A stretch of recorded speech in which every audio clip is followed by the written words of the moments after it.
Ladies and gentlemen, all is right in the world. We are back here for Game Over. The hockey season is it's not in full swing yet, but it feels like I don't know, Brady. First of all, Auddie James here, Game Over Calgary. Brady, Game Over Winnipeg. This is kind of a big deal too. I guess we should probably take care of some housekeeping items for those who are new or don't know. What do you think? Absolutely. Absolutely. What's new this year, Audie? Well, obviously this is new. Usually we'd be doing Game Over Winnipeg, Game Over Calgary. But here we are together. Game over head to head as I stumble over my words. First slip of the season. We're still in off season form here in the Auddie James house. We're here for Game Over head to head. It's crossover episodes. If you saw the promos on Twitter, on what are all the other ones? TikTok, all that fun stuff. Yep. You'll know that we're doing crossover episodes now as well.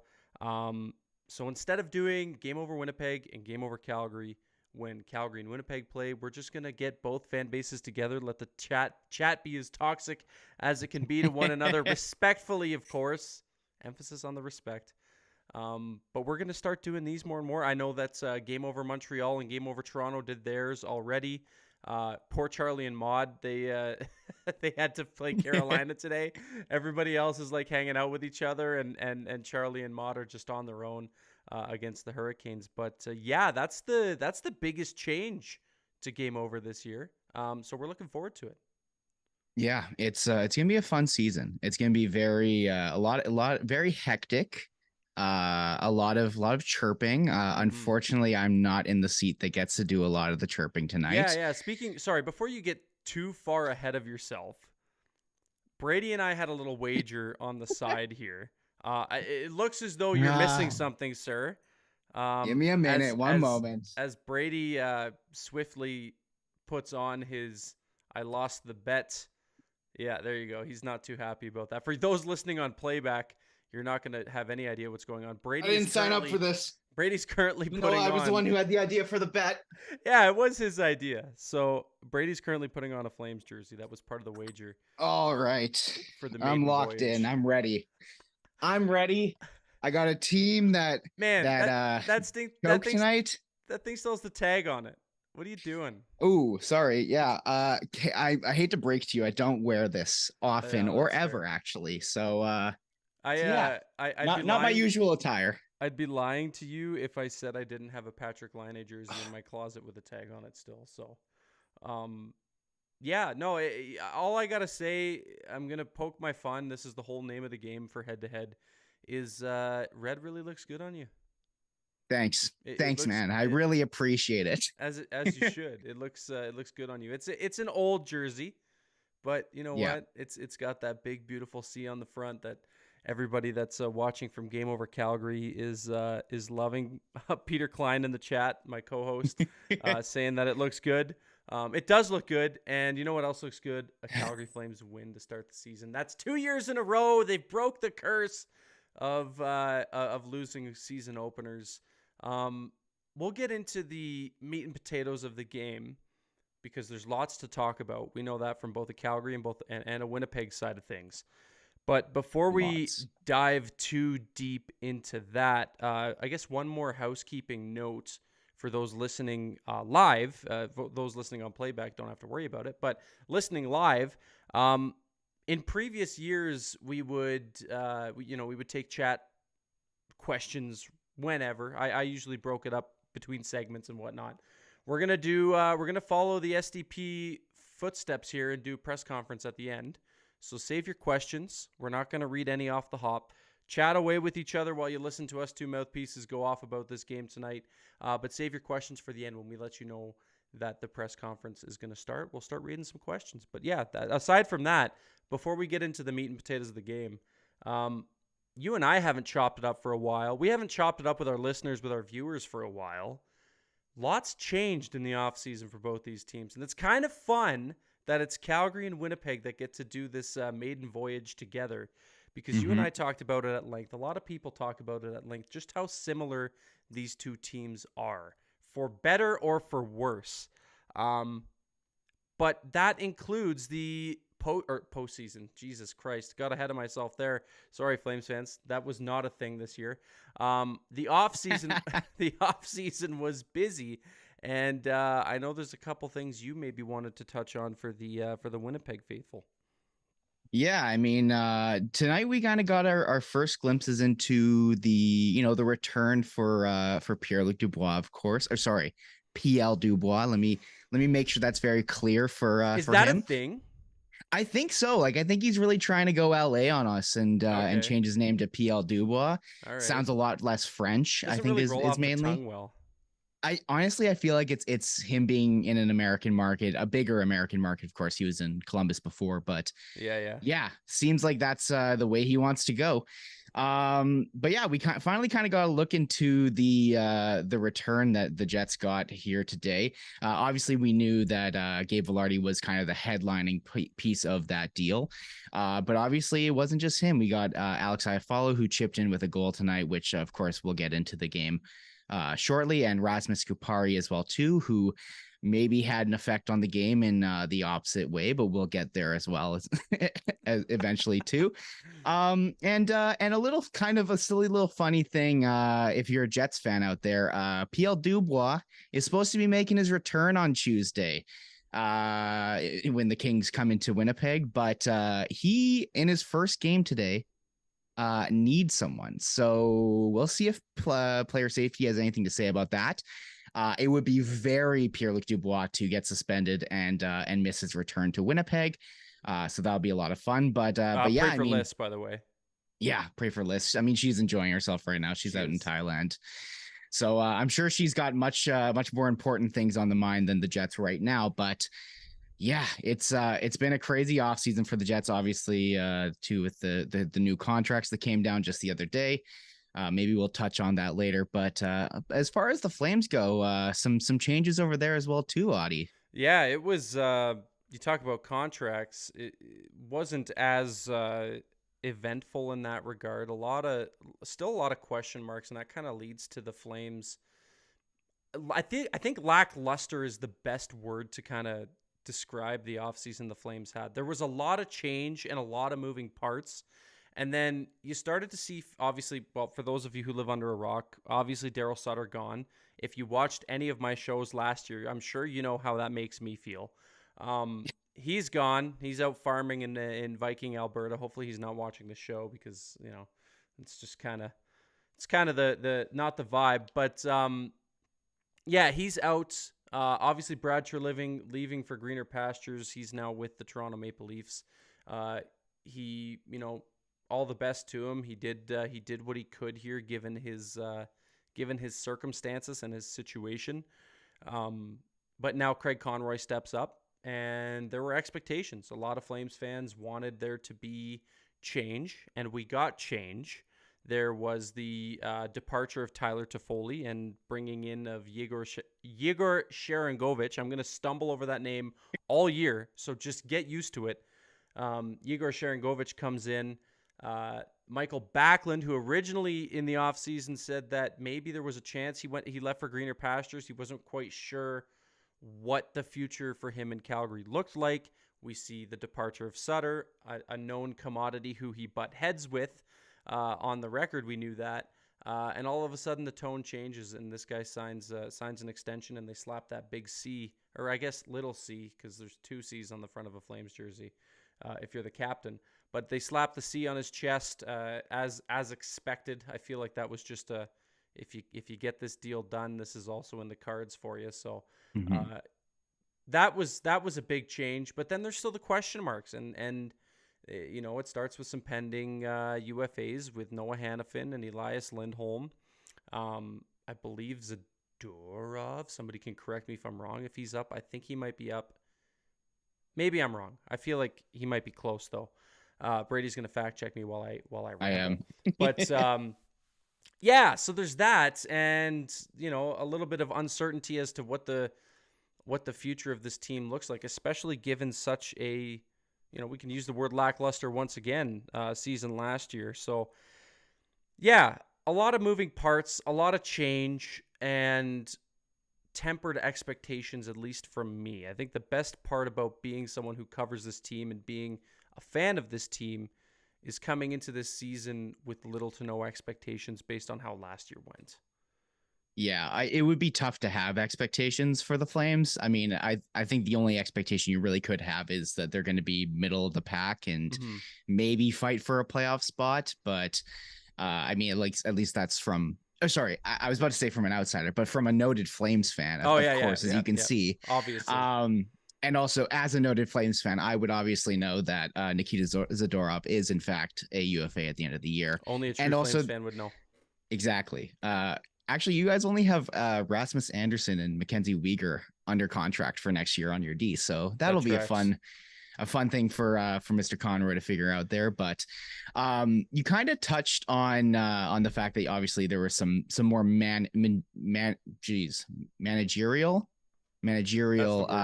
changes for the Flames. I was curious what you thought of. Did you notice at all that they had a different play style at all tonight? Yes. I don't know if you wanted to hop into the game at all, but that was my biggest question as far as the coaching change goes, is could you already immediately tell that this was not a Daryl Sutter hockey team anymore? 100%. And it's something that we saw in the preseason too. It was very evident. Analysts and those who get paid money to watch this team and report on them noted it almost immediately at the start of the preseason with just the change of pace. Daryl Sutter, we know his archaic ways, and the way he won Stanley Cups with the LA Kings was very much defense first, high shot volume, doesn't matter about quality shots, just getting pucks on net, and focusing pretty much everybody on a 200-foot game, regardless of if that's a strength or not. And look, I'm not trying to say that you shouldn't worry about playing defense, but you know, a guy like Jonathan Huberdeau, who we saw last year come into this system, was a shell of his former self, to say the absolute least. The biggest drop off in points from year to year in NHL history, which is not something you want your name attached to whatsoever. But you know, we saw his style of play change. Even noticing him tonight, he looks a lot better. He looks like himself. He's finding much more space. He's able to get around guys a lot easier. And look, I don't want to sit here and just turn this into the Daryl Sutter bitch fest like it was last year, because that's going to make for some pretty piss poor content. And quite frankly, you guys heard quite enough of that last season. But it's pretty evident that the Ryan Huska system, the what are the Flames fans calling it? The Power Savard play. Mark Savard Mark Savard's running the power play now, so it's quite different than the way Kirk Muller ran it last year. And thank Christ he left for greener pastures. I believe he's with Washington now. But yeah, you had to go with Matthew Phillips. You had to go with Matthew Phillips. You had to go with Mitch Love, Calgary Wranglers former head coach. So yeah, they made their way. Also, shout out Matty Phillips. God, he made the team. He was playing with Ovi in the preseason. Just freaking love the guy. But to answer your question in as rambly as a way possible, yes, noticeable difference for the style of play, for the system. The power play looks a lot better. They move the puck a lot better. I noticed a lot more like one-touch passes, if that makes sense, like just moving the puck a lot more efficiently. The numbers might say otherwise, because the deserve to win a meter is still in Winnipeg's favor, but we're going to get there. But yeah, they looked noticeably different and for the better. Now, to counter with some Winnipeg, I guess, banter or discussion, one of the things that, I don't know, maybe I noticed last year, I think other people may have noticed too, is just the identity of, you know, who are the Winnipeg Jets? What are the Winnipeg Jets? What's the direction of this team? We saw a couple big signings. We can swing that over to you to talk about that maybe suggested that, hey, they're going to try to stay competitive by keeping these guys for longer terms for $8 million. But did you notice anything different about your Jets? And perhaps does those two signings suggest what I just mentioned? Are they trying to keep this window open? Yeah, if you can call it much of a window. I think it's fair to say, and I think a window is important, like a good way to say it, because a window has a starting and an ending. Yes. And I think with these signings, like very clearly Chevy sees, and management, everyone, Mark Chipman, everyone who's involved in the process, the management process here in Winnipeg, very clearly sees this team a lot closer to being the team that was in first in the West in December last year than the one that tripped and fell their way over top of the Calgary Flames to make the playoffs. And honestly, like when you think about it, the Jets were far and away a very good team last year for half of the year. So I don't think it's a complete farce. I don't think that they're selling themselves on something that is just completely incorrect. I think maybe it's a little more nuanced than that, but very clearly we've seen that this team can put something together for a decent stretch of time. And for me personally, excuse me, oh goodness. For me personally, like, this is a team where for a while now, we've been wanting change. We've been wanting change for a while. And I've always been kind of looking forward to the next 2 or 3 years, expecting that, Scheifele and Hellebuck were going to get traded. So having them re-signed, I initially wanted them traded just so that we can get some more assets and build up the next, core of the team. But if you're looking for, 3-4 years in the future, the Jets are a better team with Mark Scheifele and Connor Hellebuck on this team. And, with Lowry at the helm, as far as leadership goes, they could not have chosen a better captain in regards to ensuring that things don't get the way that they used to. While I do have my questions, considering the fact that Connor Hellebuck and Mark Scheifele are two of the players who notably haven't been the most vocal in regards to the culture issues in the dressing room. As far as this being a period of change, I'm hopeful that Adam Lowry and the rest of the players who have kind of grown into a bigger role there should be able to, right the ship and make sure that things don't get the way they used to, let's just call it.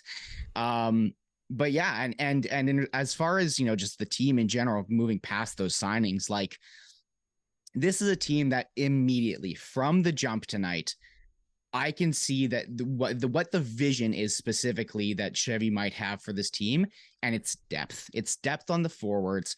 The defense is a whole other thing that still needs to get figured out. That's a thing that's been in progress for many, many years, ever since Dustin Byfuglien left. But as far as the forwards go, like, this is a team that has 4 legitimately good lines right now. They have a lot of space in there for injuries, for players to be moved up. You've got Vlad Nemestikov, a guy who was on the second line last year, playing on the fourth line right now. So he's going to be there. He's going to be used as a tool anywhere where there is gaps for injuries.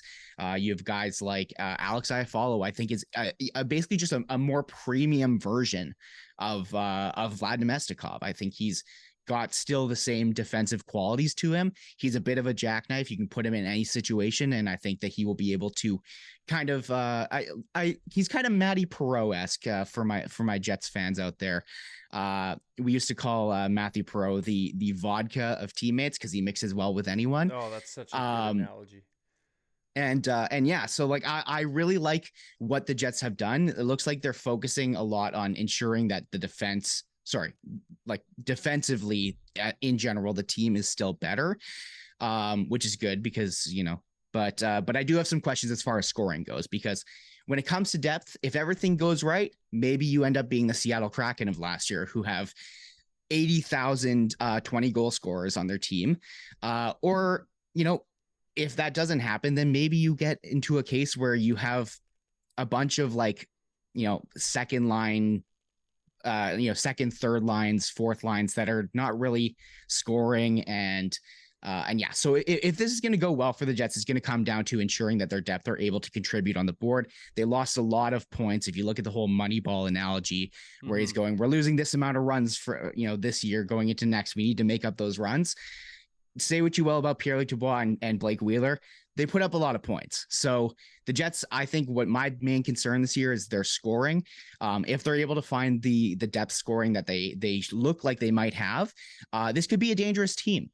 But, it's only game 1 now, so it's kind of tough to really see how well the lines are all mixing. But I certainly feel good about the top line right now. That's for sure. That's a good thing, and whether or not it's by committee or if it's another 40-goal campaign for Scheifele, you're always like, I feel like for the Flames last year, that's kind of like how they were. It was like, where are the goals going to come from? And then obviously we found out they were going to come from nowhere. It was not a very offensive driven team. And the Flames had to win games the hard way sometimes where, and that's just comes back to Daryl Sutter hockey. It's like 2-1 games. It's 1-0 games. It's, it's winning games by not allowing goals instead of scoring goals. And it's a tough spot to be in. Flames fans know that all too well. When you were describing Daryl Sutter earlier, and you were saying like, the defensive game, maybe, focusing on the defensive side of things, my brain was like, is he talking about Rick Bowness? Oh no. Should I be worried? Should I be worried? Isn't it nuts though? Just like drawing parallels between the Jets and it like last year was ridiculous. Just how similar the two were, kind of like a caught in limbo. Both teams were kind of caught in limbo, but like, you don't see that often where two teams are that close in just how everything's running, eh? Yeah, it's purely a vibes thing too. Yeah. Like, it's vibes. It's the hanging on to, good players while not really wanting to go all in, or not really going all in on not being a good team. It's frustrating, and I'm sure you can relate to it. Yeah, and it's also like I feel like both fan bases for a while, and this is going to be just another similarity, is the struggle of a smaller town or a smaller market in the NHL, smaller Canadian market. The complete and utter not wanting to rebuild or use that R word at all, retool. Yep. It doesn't put bums in seats, and both organizations probably value playoff revenue pretty highly given the markets. But I feel like both fan bases have called for it. Like the Flames for a while, it was like, okay, if you're not going to re-sign all these guys, may as well flip them for assets and start the rebuild. But we see extensions, we see guys signed into their 30s for big money, and that's it's kind of scary, but. So yeah. So my quick question before we do actually talk about the game that actually happened tonight, because like Elias Lindholm is your guys's kind of Mark Scheifele, a little different, of course, right? But I would say the closest comparison, especially with the contract situation, like when you look at your UFAs, like. First off, I would love for you to touch on, obviously, the Flames, the team that we're both huge fans of, obviously. Very big Flames guys. But I want to know what you would like to happen this year, as far as, situationally, if they're in the hunt, maybe if they're not. Do you want them to extend them? And then also maybe if you want to touch on what you think of the Jets re-signing their guys. Yeah, it's sticky because Flames fans have seen this story before, right? Now, we're not too far removed from a great year where it didn't make sense to trade Johnny Gaudreau based on I could have called him Johnny Gaudreau because he's actually gone, but Freudian slip. yeah, it was a happy accident, but they weren't in a position to trade Gaudreau at the time, but they also didn't make any progress on getting him re-upped, and it came down to the absolute last hour the day before free agency opened where he said, hey, I'm going to test the market. Doesn't mean the door's shut. So I think it's more of a recency thing with Flames fans that they don't want to see the same shit happen with Elias Lindholm. And I know it's kind of an apples to oranges comparison given the kind of player that Gaudreau is and the kind of player that Lindholm is without Gaudreau. But the bottom line is Flames fans are sick of seeing assets walk for nothing. You lose fair, very fair. Yeah, it is very fair, but it's a two-way street because like you're not trading him that season when Daryl Sutter's leading them to one of the best seasons they've had in recent memory. They make the playoffs and then get bounced by the Oilers in the second round. Like, it doesn't make sense. You Yeah. don't do that. So the only other option is you try to get a deal or a contract done, which I don't know how hard they tried. I know that there was a lot of factors that went into it, and ultimately at the end of the day, if he didn't want to be here, he didn't want to be here. He was pretty set on going back east anyway. But the bottom line is Flames fans don't want to see it again. So you either get a deal done now, or you get to a point in the season where hopefully you want to be in the hunt, but you don't want to be dealing guys out while you're in the hunt just because you don't want to lose an asset for nothing. Like, do you know what I mean? So yeah, no, absolutely. But like, let's just say it's GM Auddie right now. Oh. The Flames are in the hunt. They're just outside of a bubble spot. The Jets are one above them, just like 1 or 2 points separating them. Games in hand. Who cares? It's close. Do you pull the trigger on if you can't get a deal done? Is there any way you do the own rental thing, or is it? I don't think I'm doing the own rental. I hate the own rental thing. I hate it. I hate the own rental thing. I think you move them. Yeah, I think that's probably the right call. If you're a bubble team, I think you move them. If you're atop the division, it's a machine that's working and you don't break. Or if it ain't broke, don't fix it. But Auddie, what you're forgetting is the Florida Panthers made it to the Stanley Cup final last year, and they were the 8th seed. Yeah, they went up against the big bad Boston Bruins and made it all the way to the finals. You truly only, like, it's not a cliche that you just need your ticket, because clearly the Florida Panthers last year, if you want to go back to the COVID Cup, the Montreal Canadiens punched their ticket and went on a freaking miracle run, riding on the coattails of Carey Price. I was gonna say, can I point out one thing? In both of those circumstances, an incredibly hot goalie. Yeah, exactly. So you kind of like, but like, that's just it. You can still squeak into the playoffs and make some noise. But yeah, I trade him. And I think the same would go for Hanifin as well. For sure. But anyways, let's talk about the product on the ice, as we're almost half an hour in. It's game over head to head. Auddie and Brady here. Game over Calgary and game over Winnipeg. So happy opening night. I guess happy opening morning. Opening morning. Yeah. It's late. It's a late one. We got to get used to these late starts, and shout out to everybody who's here listening. Yeah, it was the product before the game was good. It always is. I always touch on that with Calgary fans. The Flames put on a pretty good show when it comes to their home opener and their player announcements, and obviously the tribute to Chris Snow, who lost his battle with ALS, and having Kelsey, Willa, and Cohen come out and drop the puck. That was like, I was sobbing. I'm texting my wife. She's at the game. And I'm like, oh, yeah, well, I hope you brought Kleenex, because the camera just panned to the bench and the Snow family's there. So be prepared. That was tough. That was tough to watch. It doesn't get any easier. You get so invested in his story just because of, your connectedness to the team. And yeah, that was tough. It was tough. So shout out to the Snow family. And Chris was a great guy. Our hearts go out to you. Yeah, big time. Absolutely. But, they do they put on a good show. The puck is dropped. And I tweeted out early from a Flame standpoint that Jacob Markstrom was tested. He looked great. And then he lets that squeaker in. Well, and I'm like, holy fuck, here we are. We're back to this. We've seen this story before too, Flames fans. Where have we seen this form of Jacob Markstrom before? But yeah, I guess to give you a chance to talk about the Jets, because I keep forgetting it's a head-to-head crossover episode.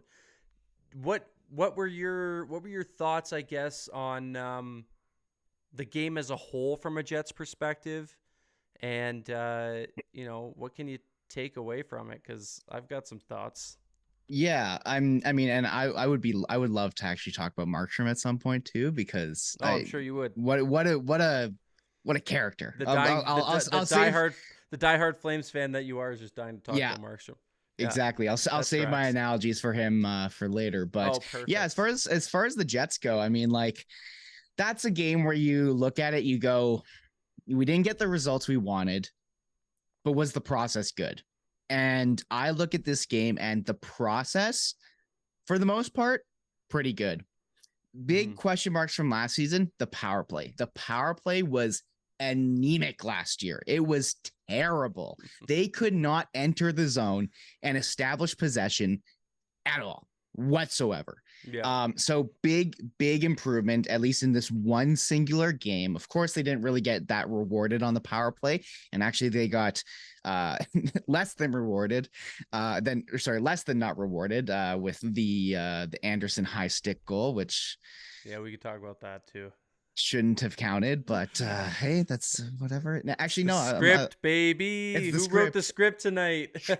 It was, but yeah, I mean, as far as the Jets go, like I said, like none of the goals I would really say like any sort of you should have had it kind of thing for Hellebuck. The first goal is just a bad bounce off of Pionk's skate. I'm personally not the biggest fan of Pionk. So my first instinct was to go, why are you there? Why aren't you, moving out of the way? But bounces happen. It's hockey. It's one of the most random sports that, out there. The chaos is very high. So I can't blame him on that one. And same thing with Hellebuck. When a puck bounces out and goes right to a guy who's, open for a shot, it is what it is. And yeah, like going forward, other than that, like the, offensively, the Jets looked great, especially at the start. Like how many chances did Nino Niederreiter have in the first 10 minutes? Like I was texting you, I was like, dude, Nino is all over it. Like this guy just can't buy a goal. He was seemingly in on every single play. Yeah. And it's truly is surprising that he wasn't able to pot one or even get an assist tonight. But yeah, I mean, it just felt like an unlucky game for the Jets. It truly did. Markstrom played fantastic for the Flames in the most part, I would say. Man, that guy is like a roller coaster. And the Flames, every single time they know what's going to happen, they pay for that ticket, they get on the roller coaster and they ride it. Sometimes you're going to get a guy who can make a flurry of saves. Make how many saves did he have on the power play? I think the Jets registered 6 shots on their first power play. 6 or 7 shots. And they were like within consecutive order. Like it was a short burst of time between all 6 or 7 of those shots. But yeah, you're right. It's a streaky roller coaster. It can be a mess at times. I remember being at the game last year.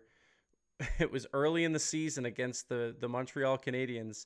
Sean Monahan's return to the Saddle Dome. The puck was dropped, and the puck made it all the way back into Calgary zone. Out comes friggin' Markstrom, and Monahan tucks it within like 15 seconds. I keep getting flashbacks to that. But it's either that version of Markstrom or the Markstrom we saw tonight.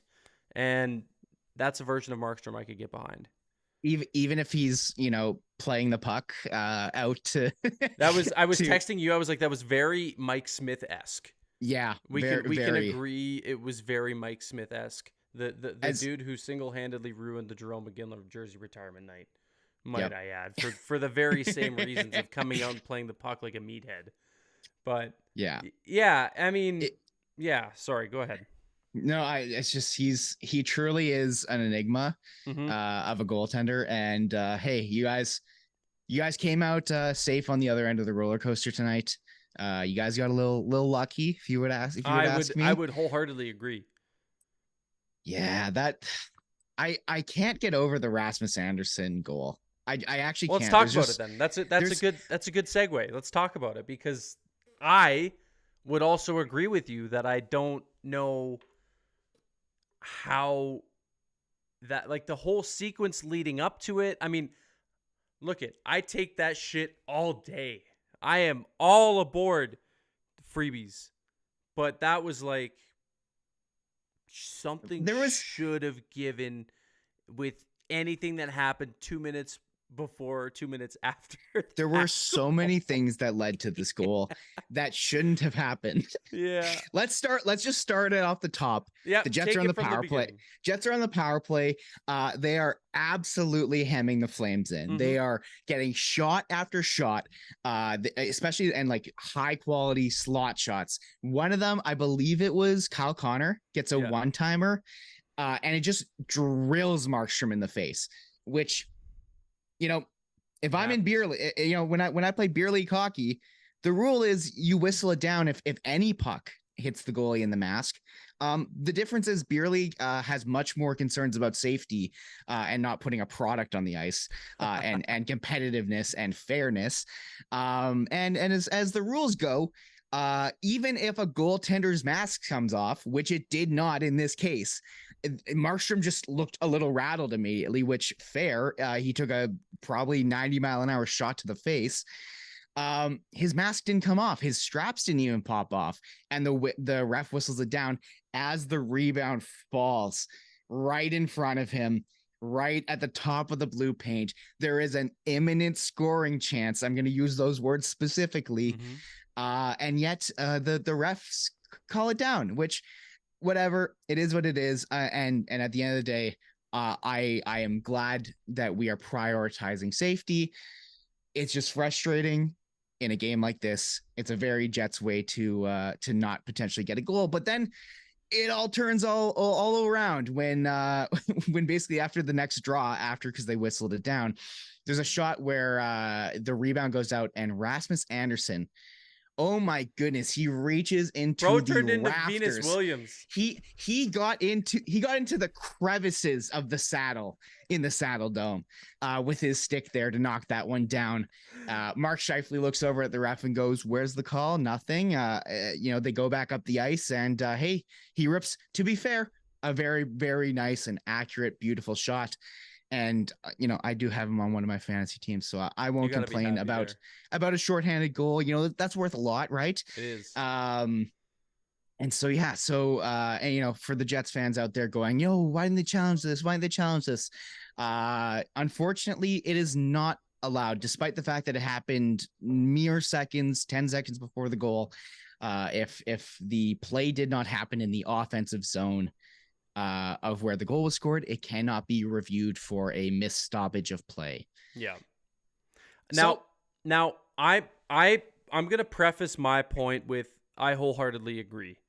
It shouldn't have happened, but the script goes on regardless of what we all think here, us mouthpieces, us very knowledgeable Flames fans, the two of us on this show. I want to take you through why I liked it from a Flames perspective, taking out the high stick. I know the high stick played a very important part of that goal happening, but the high stick aside, say the puck ended up on Anderson's stick anyway, or whatever, they get that breakout. I want to take you to the save that Markstrom makes leading up to that. That high stick, which was a 10-beller that saved them from a world of pain and led to the high stick. But then the breakout is what impressed me the most, because the Flames always struggled in transition. They always struggled on the breakout. They couldn't, among other things, couldn't get set up on a power play offensively. The breakout was incredible. Lindholm stays on the puck the whole time. He sees a lane. He takes his spot. He doesn't, dump it and go for a change. He takes it. He sees his lane. He takes it, gets across the blue line, actually loses possession for a brief second, but uses his body in such a way that, he keeps the puck. He keeps the puck for however long, sees Anderson trailing in, and slightly want to call out the Jets here for leaving him just all the time and space in the world. He had... I'm glad you pointed this out. Nothing but time. He was wide open. I think there were two Jets on the back check. I was going to point this out. I'm glad you brought it up. Yeah. And that's the one thing I need to acknowledge. I can rag on the ref for the, the stoppage with the mask. I can blame, for not being able to review it, on the ref who was standing right in front of the high stick and completely missed it. But yeah, at the end of the day, play goes on. Whistle didn't go, and Alex Iafallo like tried to play it. I think he does the right thing by trying to play the pass immediately. Kyle Connor is just going for a skate. Coasting. He's just going for a skate. Bro's out here doing cardio. Tries to knock it down out of the air. And it was just a it ends up in the back of the net. And I don't want to, like, I'm not trying to nag on the Jets. I really am not. No, please do. It's my favorite thing to do. That was just a lazy. I look, as a guy who covers the Flames, I have no right to nag on other teams after the performance last year. But that one play in particular, and then like you said, it was just a really good shot from Anderson to score that one shorthanded. But also, like, on that same note of blown coverage and blown assignments, I swear I'm not picking on the Jets, but Josh Morrissey is very lucky on that 2-on-1 in the first period with, I believe it was Sharangovich and it was Sharon. No, God, who was it? I think it was Dewar, and it was the fourth line. Dewar and frickin' AJ Greer, new guy. 2-on-1. Just what was he doing? But he was playing NHL 24 and his freaking controller died. Yeah, like he just stopped.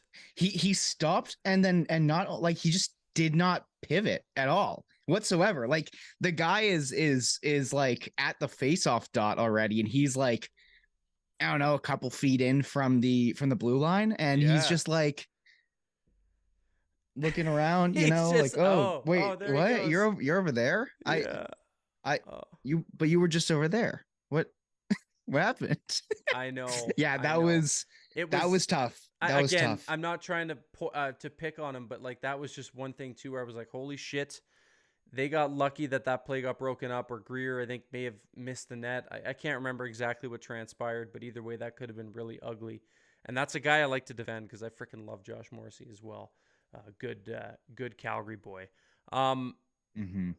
Anyway, for the most part, this game was what it was. You look at the numbers after the fact, the Jets probably should have won that game. They deserved to win that game. You made it very clear by telling me the deserve to win a meter was definitely not in Calgary's favor.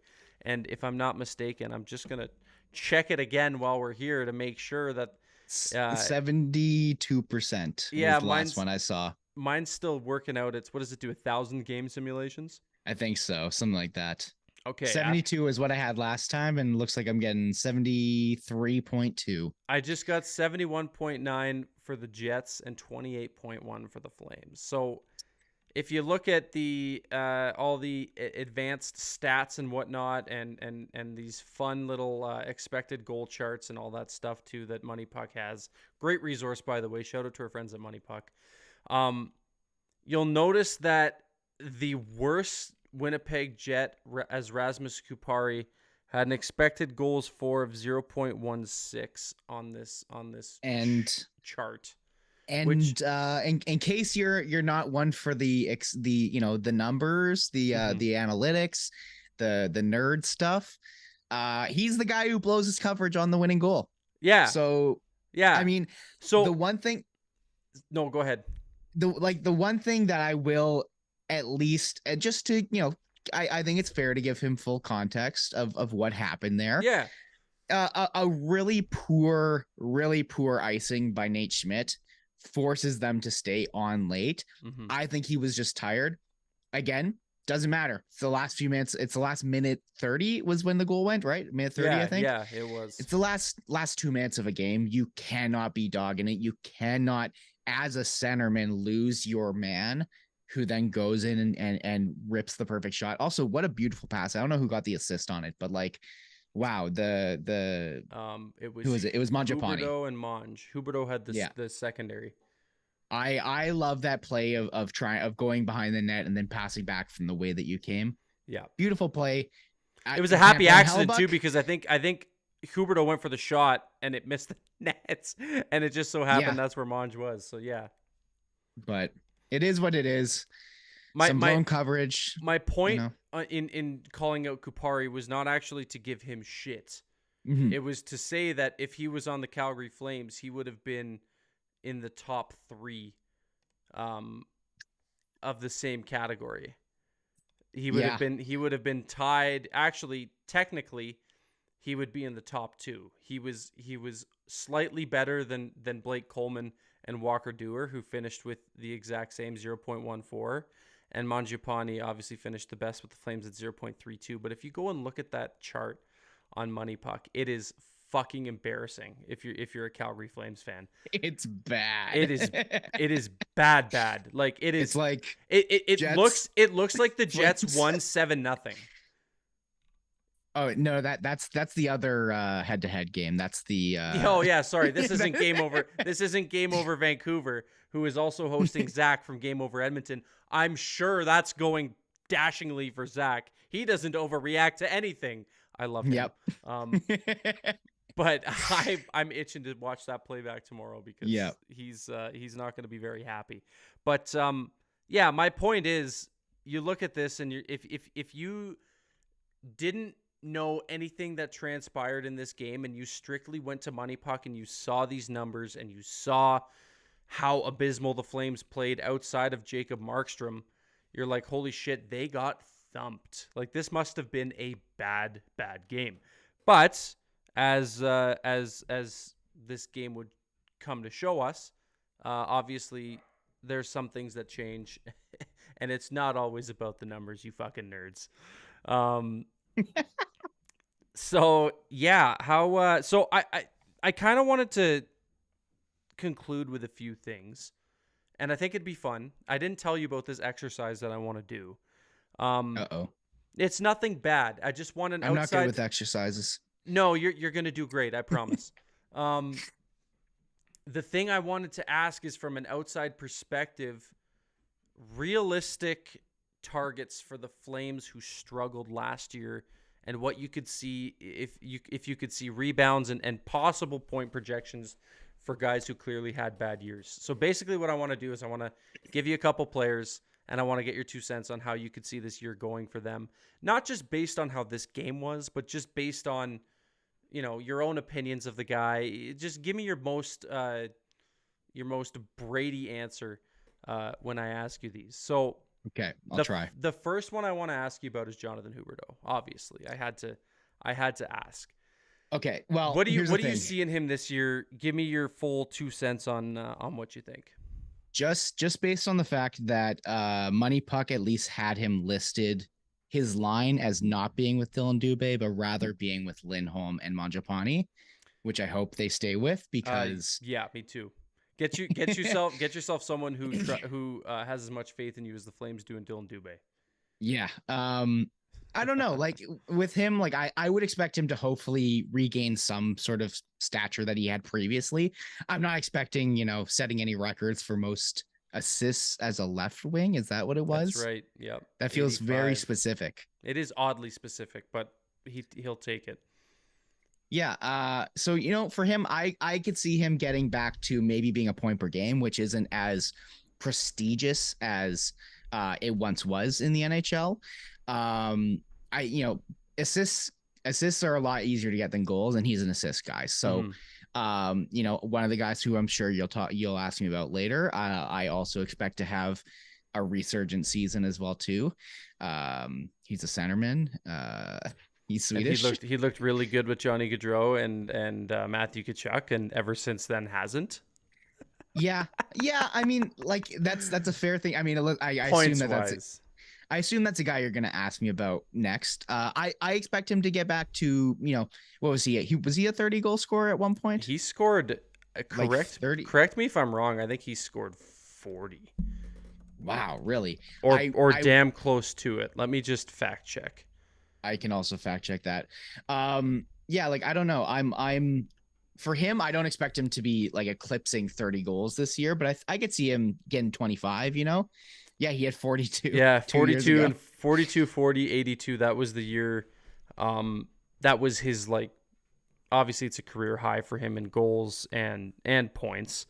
But that was is that his that's his highest, yeah. Okay. Yeah, no, sorry. But so I'm gonna rephrase what I said now that I actually can see him. I can see him getting back to 30 goals. Like I personally I'm a fan of Elias Lindholm. Mm-hmm. I understand that maybe he doesn't have the supporting cast that he used to, but I think that one of the biggest issues was the coaching last year. Yeah. I don't think that the system that you guys had allowed for your scoring players to flourish. I think that going back to Huberdeau, not only does he have Elias Lindholm to play with, Mangiapane is such a very underrated player as well too. But I was really impressed by that Coronado kid you guys got there. He's a player. Looks dangerous. He's a player. Anytime that even he had a little bit of space and the puck came to him, especially on the power play, it was like, ooh, please no, don't do that. Don't shoot. No, I don't like that. He can shoot. He can skate. I think he's gonna be a stud. Yeah, and I want him to stay. I mean, I feel like that's the right thing to do if you're the Flames, right? Mm-hmm. I mean, do you have anyone else who's taking out that thing? Like as long as he shows that he's somewhat ready, which, I mean, if tonight's an indication, he looked great. Like in my opinion, I thought he looked really good. Oh, he'll stay up. I'm not worried about him staying up. I'm worried about the inevitable American player leaves for greener pastures when when RFA status is no more. Auddie, you're hurt. Buddy, I'm so hurt. You have no idea. I was sitting in this very basement playing fucking Warzone with the boys on a normal Wednesday night when I got the news about Gaudreau. I was playing cards 3 sheets to the wind upstairs with some friends when I got the Elliot Friedman tweet notification that Matthew Tkachuk had been traded to the Florida Panthers. I am a hurting unit. It's not good. That's why I love coming on here and talking to the people. I'm glad. I think you needed tonight's win a little bit more than I did. It's a good start. It puts me in the right direction, and hopefully I don't have a brown bag with a smiley face over my head halfway through the season. Do you want to put out a call for press conference questions while we? I actually already did. You in did? Our chat. I threw out a little message saying press conference questions. Get them in. Hey, look at that! That just goes to show you. I have the chat right here, but I'm so focused on that beautiful jersey that you're wearing. Oh, it's been so hard for me to look down at the chat. It's just so bright and beautiful. Isn't this blue patch? Doesn't it just match so nicely with the rest of it? Don't you love the Alberta flag on one side love and the it. Canadian flag on the other love side? It. Yeah, the flag patches were not good. We can agree on that. Since I'm seeing here, most of the questions seem to be more focused on the Flames and the Jets here, which I don't blame the chat, considering it is 1 a.m. right now in Winnipeg. Yeah, everybody in Winnipeg is here, why don't I be the question master here? Oh God, okay. Do you want, I know you spent a lot of time with Mr. Peter Klein. Do you want his question first, or do you want me to jump to someone else? There's 2 questions here I got. Give me PKs. Alrighty. For Auddie. Uh-oh. Would you stick with Monge on the top line going forward? You kind of answered this as I'm typing, but felt this explanation was better than just deleting it. Yeah, 100%. I would. Yeah. Was it the comment on get yourself somebody who trusts you the same way the Flames trust in Dylan Dubé? Was that the comment that inevitably sealed the deal for you? Because it's funny. I've got a pal, Josh. He writes over at the Win column for those of you who are Calgary people who follow all the Flames stuff. And it's hilarious because Salim Valji from TSN posted the lines this morning. Or no, Steinberg, posted the lines this morning. And it was Dubé on the top line. And Josh replied to Steinberg and he goes, over under 1.5 periods before Dubé is no longer on the first line. And then Salim tweeted going into the 3rd period, it appears as though Andrew Mangiapane has taken Dylan Dubé's spot on the top line. And everybody's like, we should have took Josh's bet. Like, you would have made some good money tonight if you played that. I liked the look of Andrew Mangiapane on that line much more than I preferred how Dylan Dubé looked on that line. I think Mike Gould put it best. If you can find some kind of package that sends Dylan Dubé elsewhere to get you a slightly better forward, I think you try to do that. But I don't know. The Flames seem to like this guy pretty much. But yes, Peter. I also want to point out that Dubé was the worst on the team in regards to the expected goals. Yeah, so. he was in the bottom all preseason too, and I think that the project might be running thin with Dylan Dubé. Everybody says, okay, how old is he now? He's got to be 25. Oh, so he's like your guys' Logan Stanley, isn't he? Yeah, he's 25. Yeah, 25. He's your guys' Logan Stanley. Except you guys don't have other he's people. Not a giant. Yeah. Except he's not 6'7", which did you know Logan Stanley is 6'7"? I may have heard that once or twice because I feel like that's the only thing anybody ever talks about is just how bad he is and how big he is. And Jets. And hey, you know what they say, you can't teach size, so yeah, you can't teach. Hey, I see what you did there. You can't teach size. No, you see. You cannot do that. What do we got? What do we got down the docket here next? Let me see here. From I Don't Give Kachuk. Question: thoughts on how the Calgary defense played tonight? And then in brackets, they were lackluster, especially Hanifin.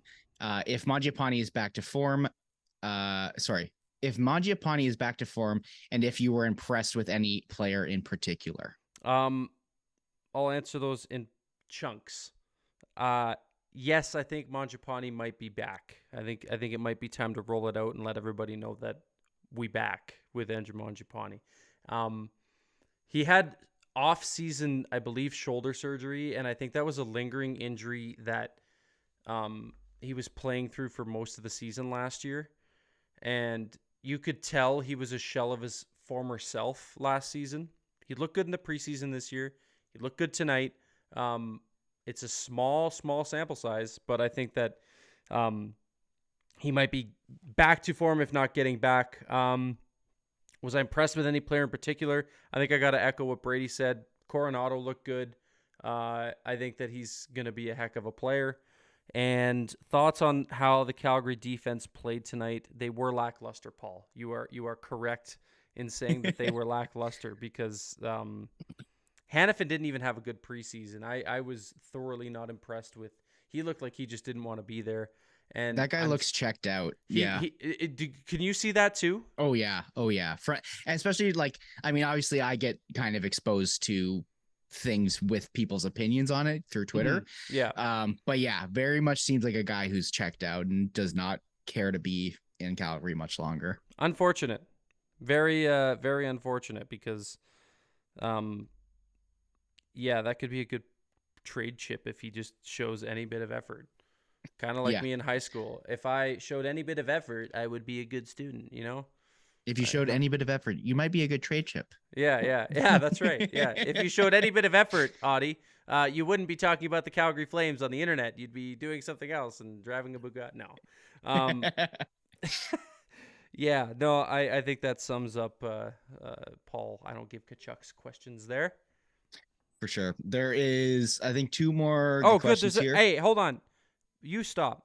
This is a Brady question that I'm going to ask you. For Brady, it's from Peter Klein. A statement and a question.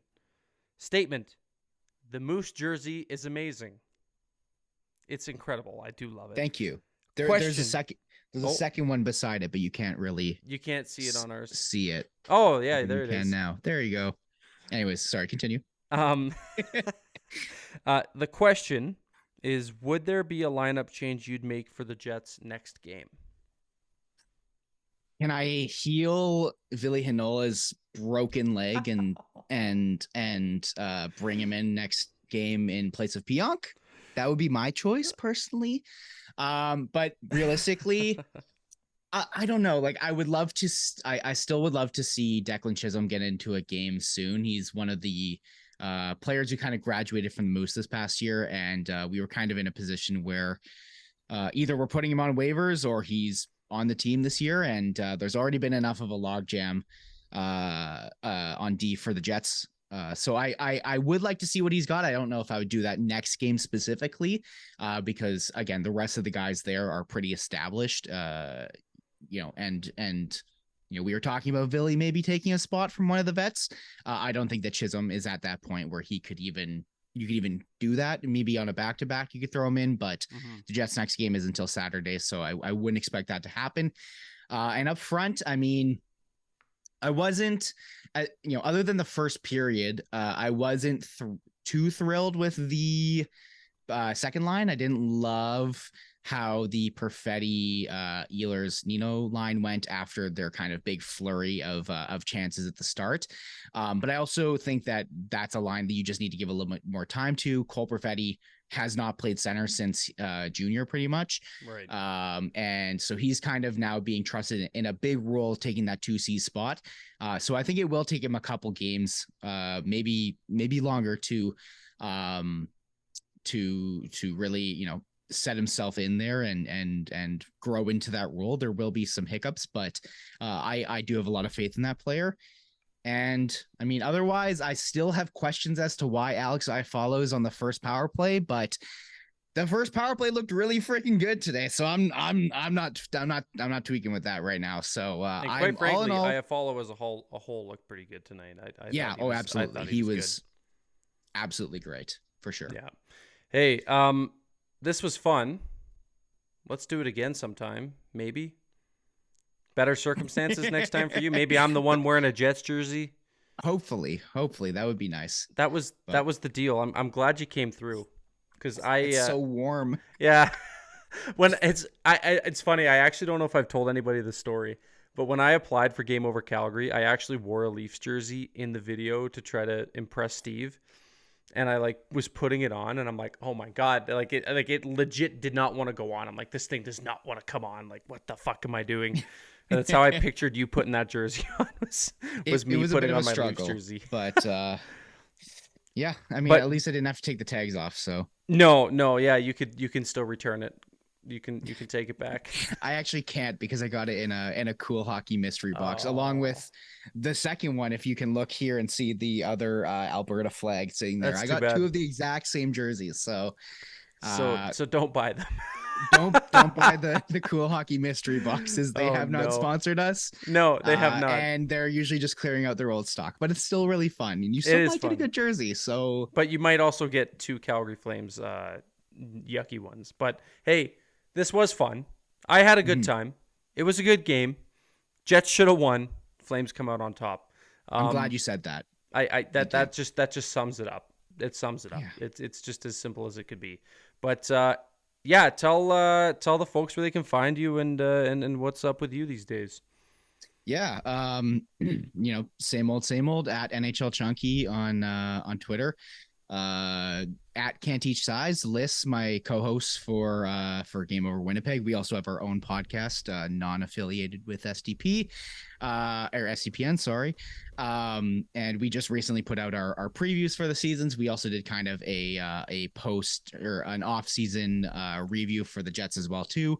When Liz gets back from Thailand, I'm sure we'll do an episode and talk a little bit more about those contracts, because they dropped as she was boarding her 14-hour flight. It's horrible. But yeah, so check us out there, and this was a great head-to-head, great crossover to start the season. It was a great maiden voyage for the crossovers. I have to agree. As for me, on Twitter at Auddie James, don't forget to subscribe to SDPN. You could do that if you're watching live, you can just click the little button, like the video, all that fun stuff. As for your next game overs, for the Winnipeg Jets, it's going to be on Saturday. That's a 4 p.m. Eastern Standard Time. Who uses Eastern Standard Time? What's that, 5 o'clock for you guys? No. 3 o'clock. No. 3 o'clock. 3 o'clock. I forgot it's backwards. 3 o'clock p.m. on Saturday. That's going to be against the Panthers. Brady is going to have your Game Over show. As for the Game Over Calgary show, we are going to be on Saturday at 5 p.m. Eastern, and it's going to be Calgary Flames versus the Pittsburgh Penguins with me. So take care until then. I hope you enjoyed, everybody listening and watching. Hope you enjoyed the first Game Over shows of the season. We have a boatload more to go with a boatload of cool guests, boatload of cool content coming up. Lots of fun ideas for Game Over head-to-head. Until then, thank you guys very much for watching. It's been a pleasure. My name is Auddie James. He is Brady from Game Over Winnipeg. Signing off for the first ever Game Over head-to-head. Love the salute. We'll both see you on Saturday. Not together, But we'll both see you guys on Saturday. So take care until then, and we'll see you guys on Saturday. Peace.